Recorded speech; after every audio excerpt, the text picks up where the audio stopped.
Hi everyone, my name is Shannon with King Family Farm and welcome to the Maritimes. So yesterday it was minus 21 and we didn't have a lot of snow. It keeps melting and today it's minus 3 this morning. It's supposed to go up to just around freezing and we got all this lovely snow. And now I get to plow it out. My husband had to take the truck to work this morning, so when he moved the car out of the way, he got it stuck. So that car is just not meant for a foot of snow on the ground. So that's what we got overnight. And so I got to plow out so I can get down to the barn to feed the animals. And so that's what we're working on. Made the kids wait until it was daylight before they went sledding. They're super excited that it's a snow day. So we're going to do that, and then hopefully we'll get into some seed starting. But this is going to take me most of the morning to clean this up.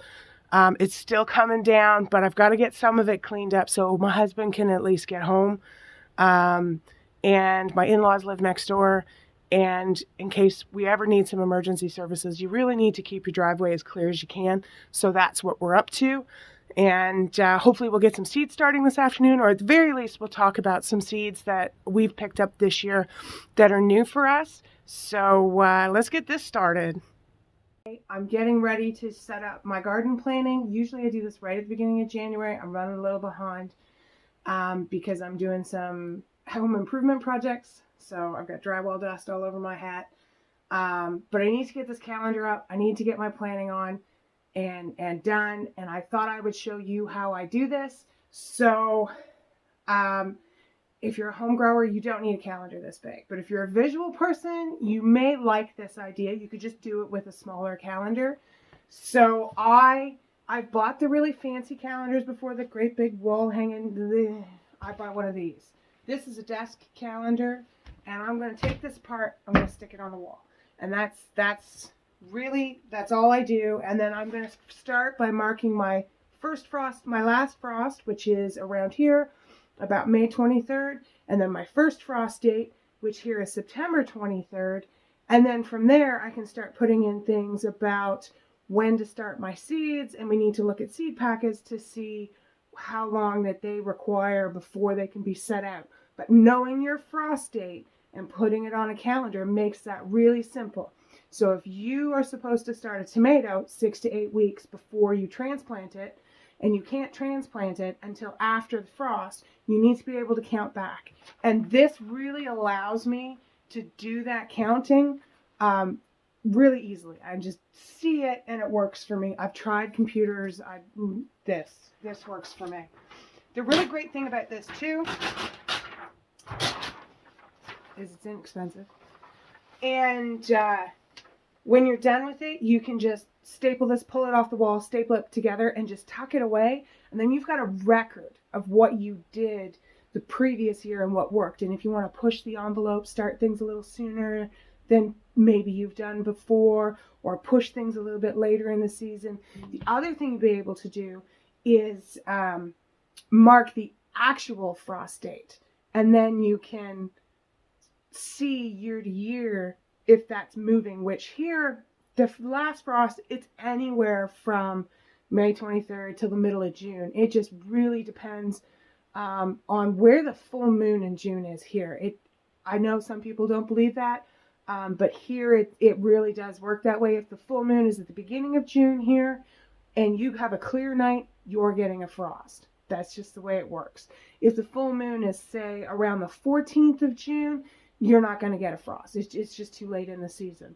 So you kind of have to be prepared to cover stuff. But this is how I plan things. So I'm going to tack this up on the wall. And I just put it up here. And I'll do that. And then I'll come back and I'll show you what I use to mark on the calendar and put my dates in.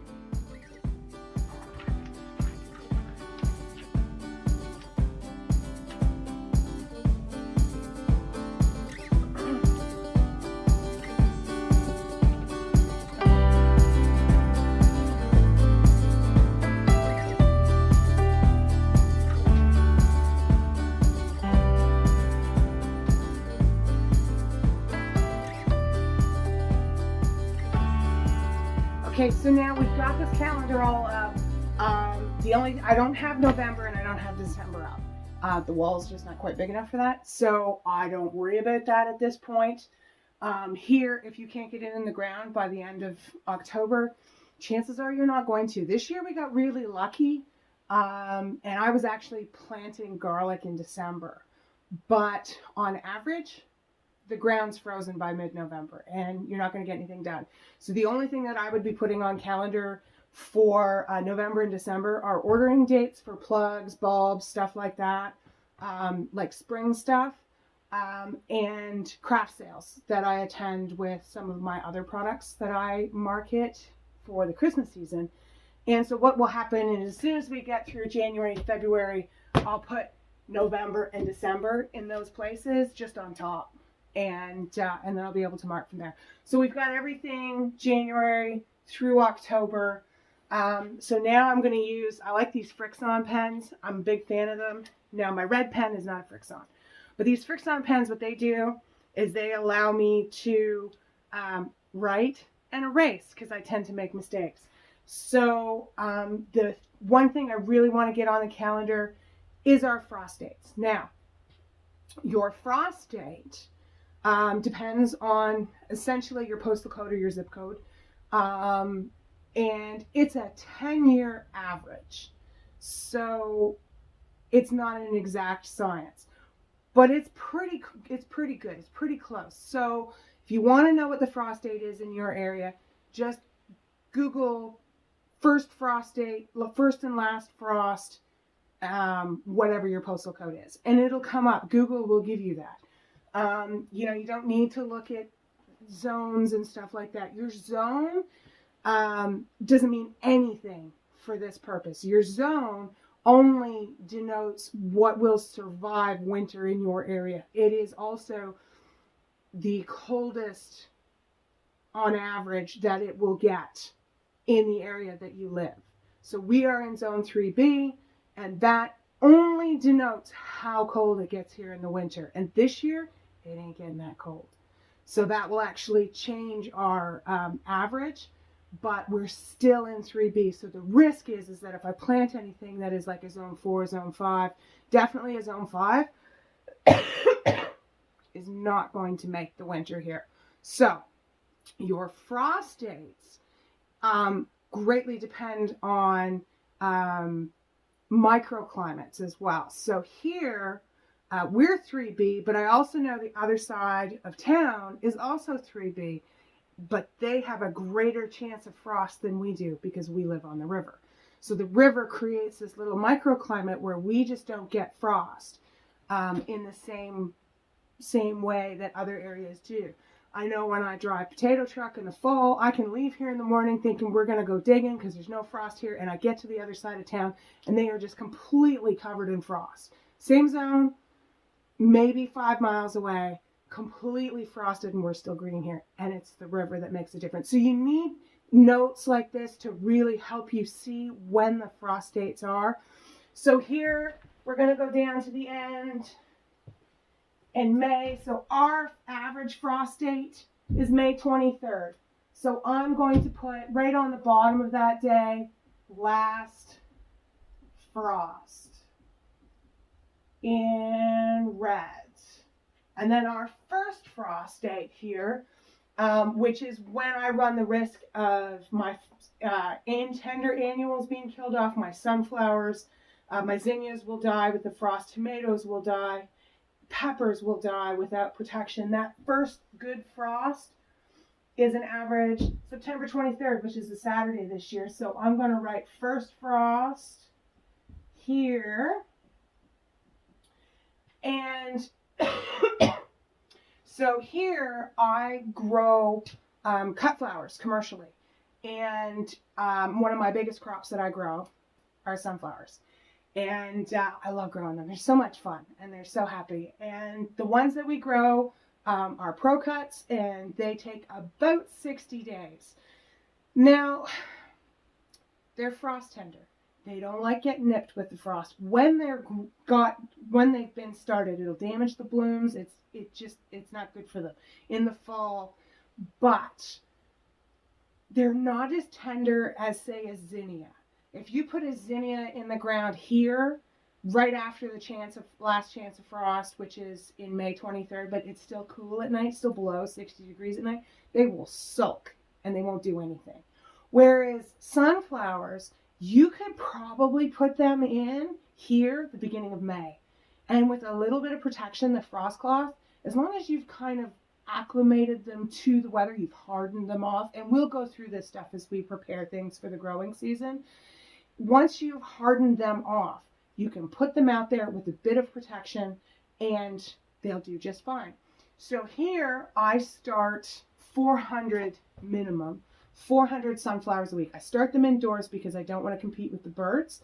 So when my plants emerge, the birds aren't plucking them out. I'm planting a seedling that's 2 weeks old. So if I want to plant sunflowers, now there's a risk that I could lose these. But the benefits on these, the money in my pocket outweighs the risk. So we've got, this is how I use this calendar. And I really, really, really like the visual. It works for me. So our last frost here is the 23rd. So we're going to go the week of the 21st. And I want to plant out a 2-week-old seedling the beginning of May, which is the 1st of May or like the 29th of April. So then I'm going to count back 2 more weeks, and I'm going to start my very first trays of sunflowers on April 16th. And I know it sounds crazy, but that's what I'm going to do. And I'm going to use a different colored pen for that, just so I can see it, remember how to use these pens. So we've come up with, I want to plant them here, and then we're going to go 1, 2, and this is, I like to start my sunflowers, I like to start most of my seeds on a Sunday. It's nice, it's quiet. Nothing's really going on. I don't tend to get disturbed. I start my sunflowers on Sundays. So I get my pen to work. Oh, great. Let's try a different one. That one works. I haven't used these pens in a while, so.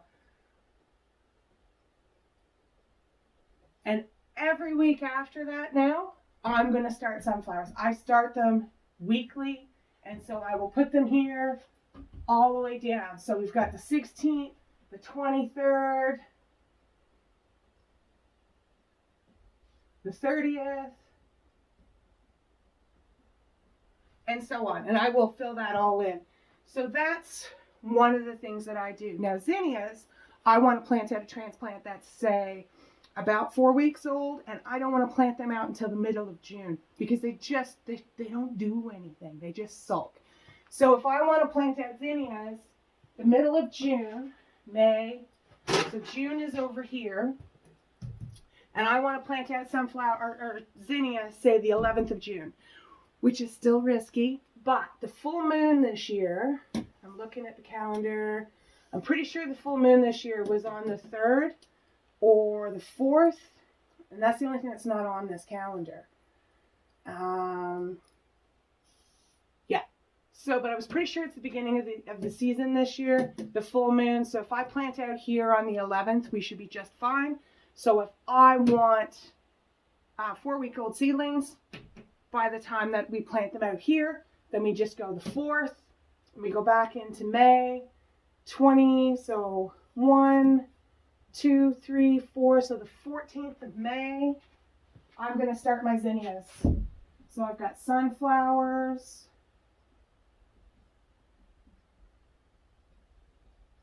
Zinnias grow really, really quickly. There's absolutely no point starting them super early. You don't want to get them going too fast. You don't want to be transplanting massive transplants. It's just not necessary.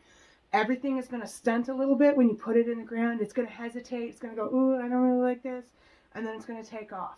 Even your tomatoes, I know you want to put out that great big tomato plant, but you can put out a big tomato plant and you can put out a little tomato plant. And by the time they acclimate to being in the ground, that little one's going to catch up. You're really not that much further ahead. It's just important to get them started early enough that you've got a long enough growing season. And we'll talk more about tomatoes when we get further down the line. But how I would do this is tomatoes, I'm also not interested in putting them in until about the 11th. Now, I will put some in my high tunnel, and that's a little different because I have climate control in there. I can push the season in there. But for outside growing, Again, I don't want to put them out until the 11th.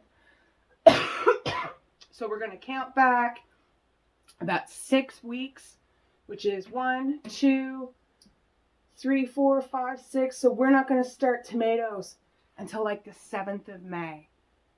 And that, I know that sounds wild, but that's what we're going to do. Now here, I might push it to the last weekend in April, the 30th of April, but you're really in May at that point. So that's how we decide that. What I'll do is I've got a whole bunch of different seed orders. Everything for me came in August. I don't order seeds this time of year because I don't have time to wait for them to show up. I order my previous year's seeds. I order my seeds in June to come for this year. So I've had my seeds sitting in a cool, dry location. Some of them are in the freezer because they prefer to be frozen. And I've had them mostly since August. I've had everything. And, but if you're just ordering seeds now, don't fret. It's okay. You've still got time. And I know you're dying to start those tomato plants. Don't do it. I'm telling you, don't do it. It's not worth it. By the time you have the ability to get them outside, you're planting out this gallon-sized pot. It's a waste of potting soil. You don't have the room inside for them. You run the risk of more pest problems indoors, aphids. I don't know where they come from. Well, I do, but they just, doesn't matter how clean your soil is, they just show up. And all of a sudden, it's like everywhere. And I don't really want to release ladybugs in my house. So, don't rush it. You've got time. We have about 80 good growing days. So I look for tomato varieties that generally are ready in 75 days or less. And there's lots of those varieties around. But this is it. This is how I plan my entire year. And when I sit at my desk, which is just over here, I can just look at the wall and it's here. And I can see what's going on. So when I get because I also run meat chickens, and I need to know the last chance to order them, the day they have to be ordered by, the day they get picked up, and the day they go to processing. Those are the 3 dates that have to go on the calendar. The other date I put on there actually is the day they get moved outside, because my meat chicks, I run them inside for 2 weeks and then 6 weeks outside. Sometimes they end up inside for 3 weeks. It just depends on the weather. I mean, I'm not going to pitch them outside in, torrential rain for 3 days. It doesn't work like that. But, so if I'm looking to have chicks, if they come in, say, the 4th, well, they'll probably come in on like a Monday. So they come on a Monday. They come in the 5th of June. And I've probably had to order those back in March. And I need to know that. So as soon as the feed stores put out their list, I've got all their lists. There's 3 feed stores that I buy chicks from. And I've got all their lists and their dates. And I figure out when I want them and how many I want. And I put on the calendar when I have to order them by. And then I put on the day they're supposed to arrive. Now, sometimes they arrive a little bit later, but so if they arrived on the 4th, they'd be going outside on the 18th, give or take a few days. And that's 1, 2, 3, 4, 5, 6, 7, 8. They would go to processing the week of the 31st. 8 weeks is a meat bird. That's when we process them. So, and I like to run a couple of cycles of them. So as soon as these chicks here that we got on the 4th get pushed out on the 18th, they go outside, I can actually put another round of baby chicks into my brooder because they're behind, right? Now, they'll catch up to being outside within the 2 weeks while the first round is still outside. So I still have to have a pen available outside, but I can compress that time from when I'm going to have chicks ready to go by overlapping a little bit. And so then there's not this big lag. You're not wasting the space of your brooder. So I'm going to stick with talking to you about growing garden stuff. Unless you guys comment in the bottom that you want to see how we raise meat birds. We've got some changes this year. My regular processor is not available. So I'm not really sure how that's going to work out. We're just playing it by ear. We're going to make it happen. That's how farming works. You just go with it. So yeah, that's about it. I mean, we're in January now.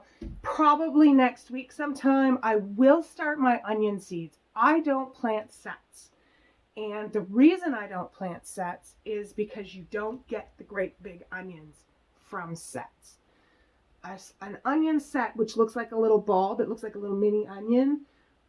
What that is a first year onion. They've been grown to that size and then knocked over and allowed to dry out. And then you go to the store and you buy those and you plant them. The problem is that when you plant them, they're on their second growing season. And because of that, onions are a biennial. So in their second growing season, they really want to go to seed. And as soon as that flower stem starts up, the bulb stops growing and you don't get a good storage quality onion. So it really is preferable to start onions from seed. It just takes longer. You've got to start them earlier. And here we start them in January. So next week I'll show you about starting. Maybe this week, we'll see how it goes. Because I'm doing drywall. I'm all dusty here, and I gotta get this bathroom finished. And but we're definitely gonna get that done. And I'll try and remember really hard to film starting the onions and why we start them. And I think what I'll do is I'll sort out all my seeds and show you what I'm gonna grow this year and why I've chosen those items for where we live. Some of it I grow because it's beautiful and I like growing beautiful things. Some of it is very practical. And it sells well here. And at the end of the day, we're a business and we're here to make money. But I really do believe you should grow something beautiful. You really should. If you want to be in your garden, if you want to go to your garden, if you want to not have it be a chore, grow something beautiful. And flowers, they're beautiful. I also like growing unusual vegetables that you don't see at the supermarket, because why would you grow the stuff you can get there? So this is just a real simple way to do this.